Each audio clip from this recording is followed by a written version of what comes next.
Hello friends, for today's video we're going to be doing another new fantasy releases wrap up, and the 3 books we'll be discussing would be in the veins of The Drowning, A Witch's Guide to Magical Innkeeping, and Bury Our Bones in the Midnight Soil. As always, there will be timestamps in the description bar down below in case you'd like to skip ahead to any one specific book, as well as links to the books themselves in case you'd like to check them out. I will say, kind of on accident, all of these turned out to be somewhat fall recommendations as well, so if you are somebody who likes to mood read based off of the season, you might want to consider putting your holds in now so that hopefully the holds will come in right around when fall starts. A Witch's Guide to Magical Innkeeping, as I'm sure the cover very nicely illustrates, fits very comfortably within cozy fantasy, though I do think that being able to differentiate when cozy fantasy is actually a subgenre of fantasy versus a subgenre of fantasy romance is becoming a little bit more difficult to assess. So I wanted to start by just kind of ensuring that we have the right expectations for this book. I actually think, if anything, it kind of fits comfortably somewhere in the middle of these two, though if I had to put it more within one over the other, I would say this is actually more of a subgenre of fantasy. The reason is that despite the fact that there is a really charming and sweet romance within this, and despite the fact that I think the synopsis really leans into that fact, I still think the thing that is pushing the plot forward from beginning to end is always rooted in a fantasy plotline that has to do with our main character, character development, character relationship building. All of that is what pushes everything and is the catalyst for the plot, not the romance. I do, however, think that the romance that's in this is, one, going to satisfy a lot of fantasy romance readers, and two, if you're somebody who is not opposed to there being romantic plotlines in your books, which is, to be honest, most fantasy stories have some kind of romantic plotline in them, but I think a lot of fantasy readers, they just don't want it to feel like it's taking over, and they also find that the romances that are popular nowadays in fantasy romance are maybe not exactly what they're looking for, because a lot of times there's so much that goes into having realistic world building, realistic ways that different groups of people interact with each other, a cool magic system. You'll have all these things that feel rooted in some way in realism, and then you have these very over-the-top whirlwind romances. And so in a way, it's like a juxtaposition that people don't always feel is actually fitting everything else that went into the book.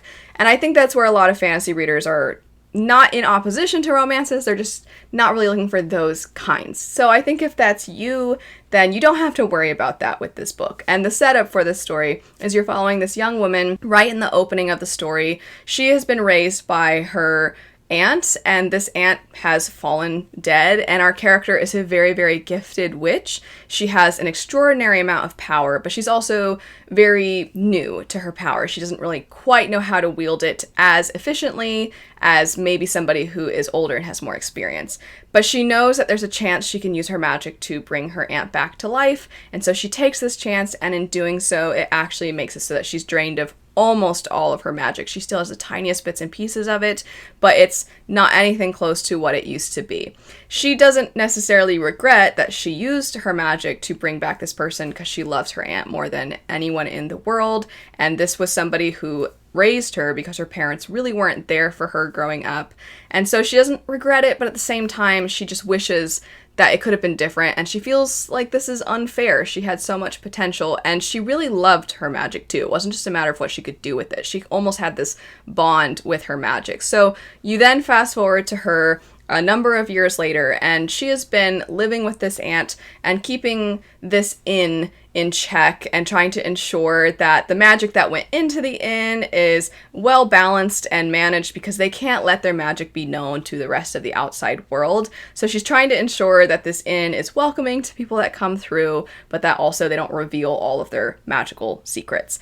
In doing this act of bringing her aunt back to life, she did cross a line with this guild, and the guild is where she might have had answers to how to get her magic back. What should have happened is that even though she used an extraordinary amount of it, it should have started to gradually build itself back up, and since it hasn't, she has no idea what to do to try to get this magic back. The only way that she could have maybe found a solution is if she had been able to access all the information that is provided through the guild, but they have banned her from ever returning and ever accessing their knowledge due to this act that she was forbidden to commit.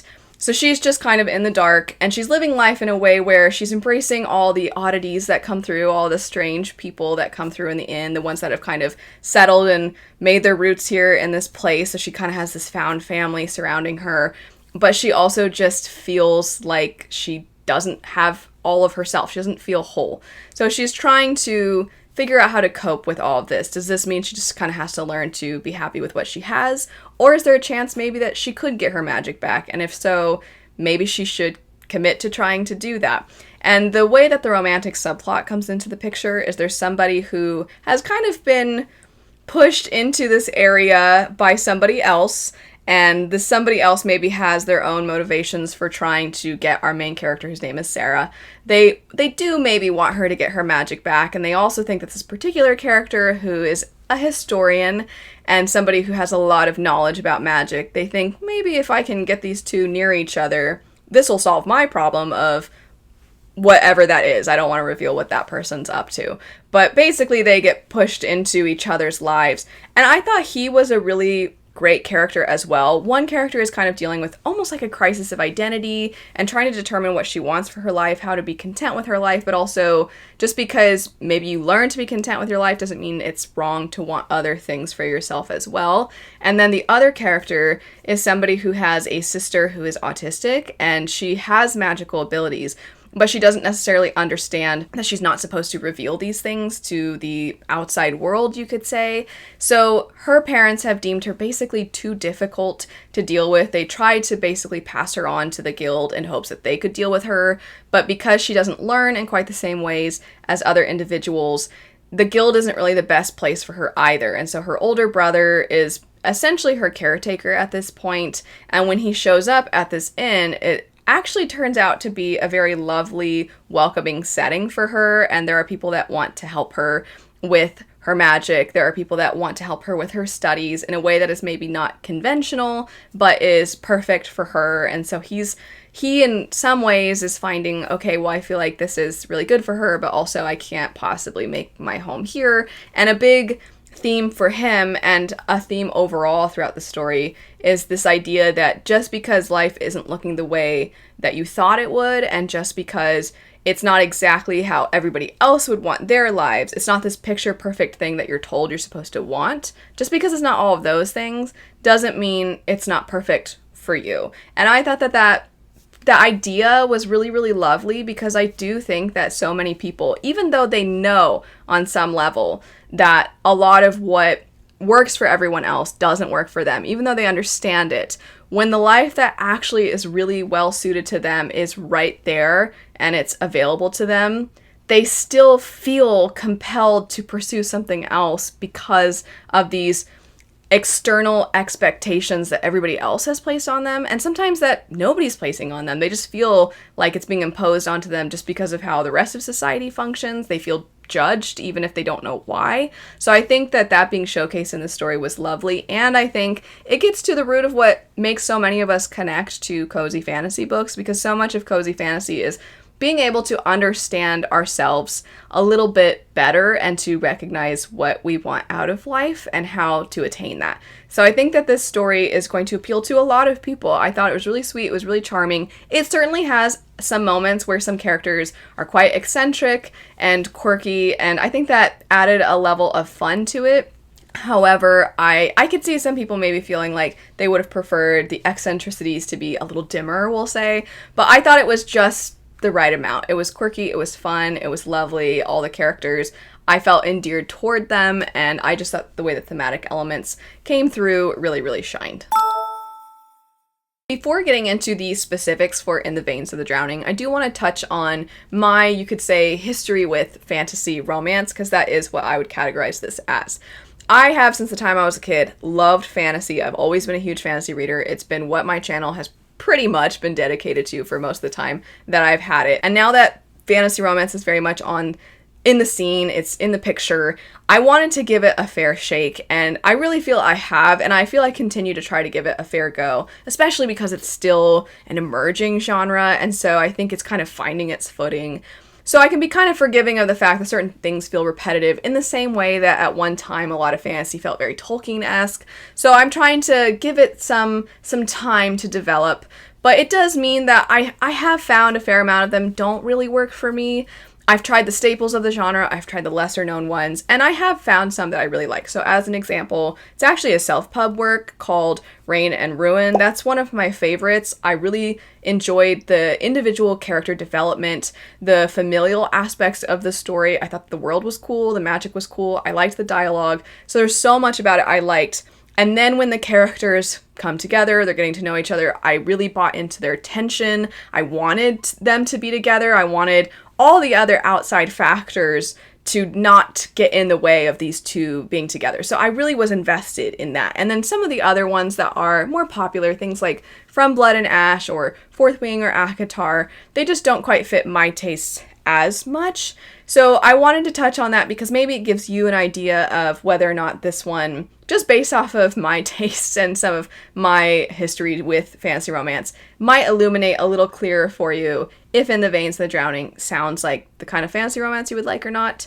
All that to say, I liked In the Veins of the Drowning. I felt like, oh, yeah, fantasy romance, I really feel like there are works out there that are a little bit more to what I'm looking for. The setup for the story is that you follow this character named Imogen, who is actually a siren, but she's having to keep all of this away from everybody else, this knowledge. She's trying to ensure that nobody else knows what she really is. As within the kingdom that she's living within, they actually hunt sirens, and the king of this kingdom kind of keeps her around in a strange way, because he's sort of paternal, but he's also manipulative, and she's very much trapped, and she can't really go outside of what he deems appropriate. And he wants to marry her off to somebody who is a known hunter of sirens, and she's not necessarily actually in opposition to this. She just wants to survive. That's kind of her main goal. But then things take a turn when a king from a neighboring kingdom shows up and seems to know exactly what she is.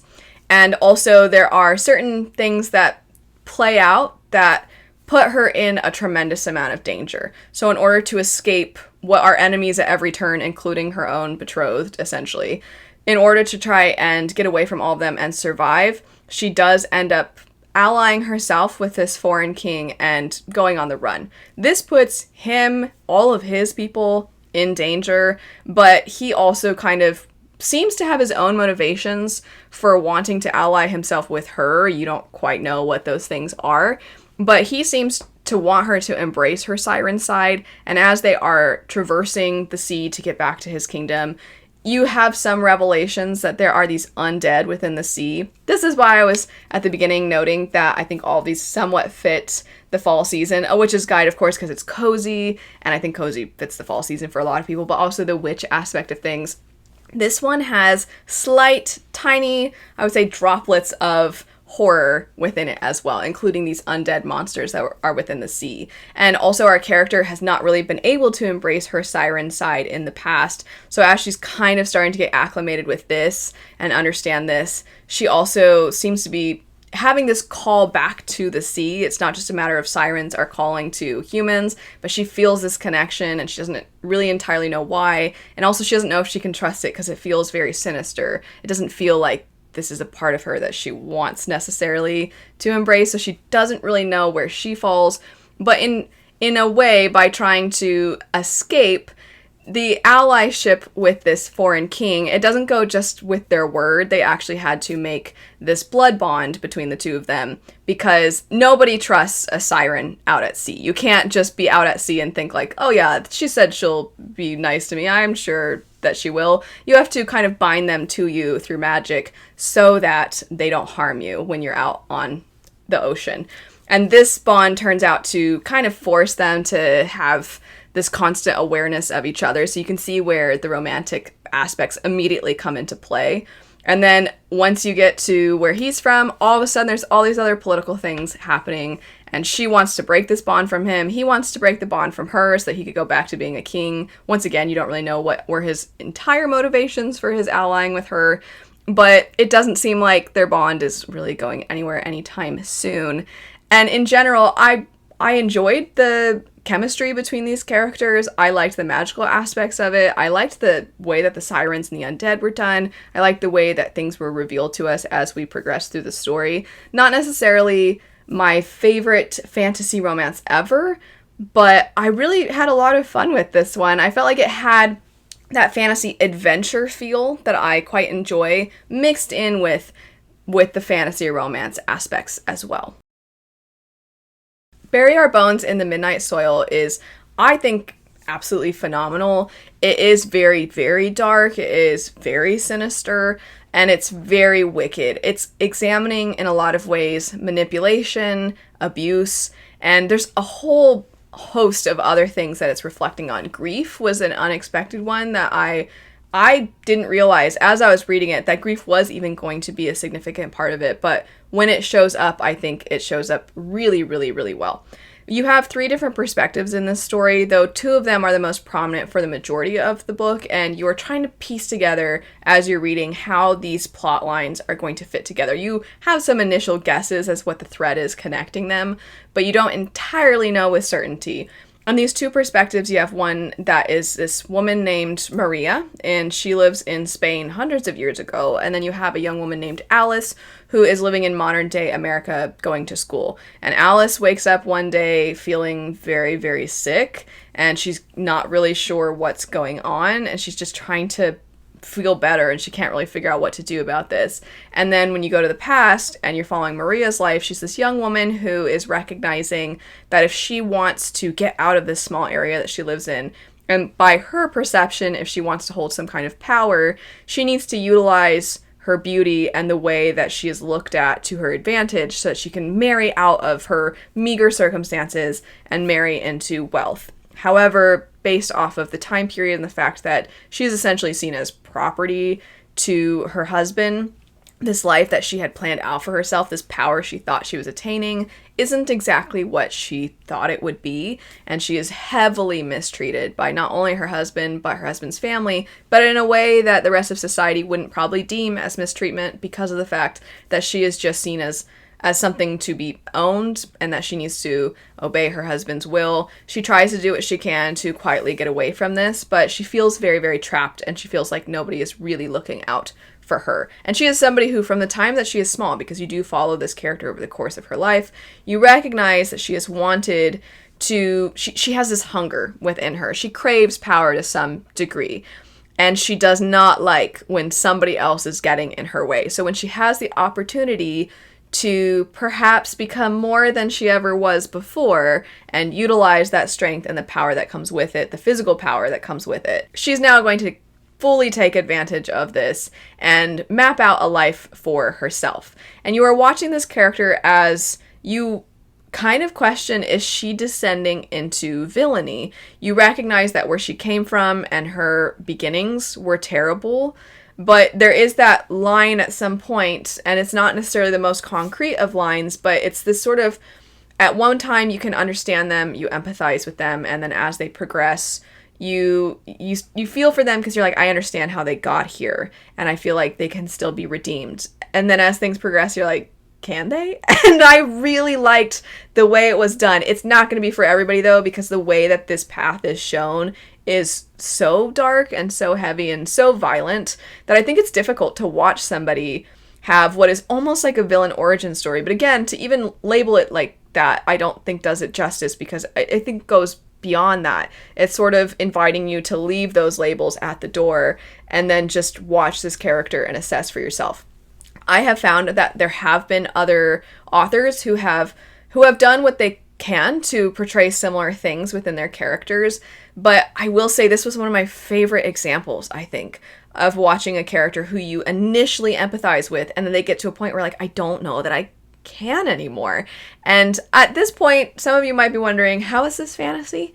And I kind of don't want to say. I'm sure the marketing has made very clear how this is fantasy, and there are additional tie-ins to all this, but I think that because it takes so long for those things to come into the picture within the actual reading of the book, I don't want to say in a spoiler-free review, you could say, overview of the story, I don't want to reveal that because I want people to go in and kind of find out for themselves. Though I think that's going to be near impossible. I'm sure you've already heard about with this one, but I liked how long it took. I thought it was done very well. Returning though to the various other perspectives. So Maria is the main one for quite a while, and it doesn't always stay as Maria. But you do watch this character develop into what feels like an entirely different person. Then you have Alice, the modern day young individual who's going to school and doesn't feel good. And for a while you're like, I don't care about this nearly as much as the other character. It just feels like day to day. They do have extreme anxiety. I think that was portrayed exceptionally as well. But Alice's story, you're like, I can see what's happening. Not as engrossed in this, and you feel like that for a while, and then at some point you're like, wait, Alice's story is heartbreaking, and then that's kind of where the other thematic elements come into the picture, that when you start, you think Alice is always going to be that perspective you come back to and kind of wish you were with the other perspective, and then at some point you really, really start to root for Alice. You want to see how everything is going to come to a head. And then there is this additional third perspective that ties everything together and is kind of like the unifying factor between everybody. And this character is a great example of somebody who kind of watches the world happen around them. And then when they make decisions, they never really see themselves as making decisions. They see themselves as within everybody else's scheming, everybody else's decision making. And in a way, it makes them feel more redeemable, because for a while you kind of fall into, based off of how they're written, you kind of fall into feeling like, well, you know, they were in shock, or like, well, the other person that they were around made these horrible decisions and they just didn't know what to do. And then you find that you keep using that justification for this character for so long that at some point you're like, I robbed you of your own agency, and you did the same thing so that you didn't ever have to take accountability for yourself. But in actuality, if I'm reflecting, you've had plenty of time to make your own decisions, and you have chosen not to. At one time, maybe you could have, because there is a lot of manipulation at play. But once again, this is a very well done instance of, you see where they're coming from. You understand that they don't have the most amount of agency based off of their circumstances for a very long time. And then when they start to have opportunities, there is at some point a shift. And at some point you feel like you can't really keep justifying the decisions that they're making. At some point you're like, it's so blurry. When did you have the opportunity? It happened at some point. And I just thought of the book so well for all these different characters that are very different for each other, all mapped out amazingly, this moral grayness all the way into potential antagonistic type characters. It just mapped it out in a way where it was not like one defining moment, one defining scene, or this horrible tragedy occurred and then this light switch flipped.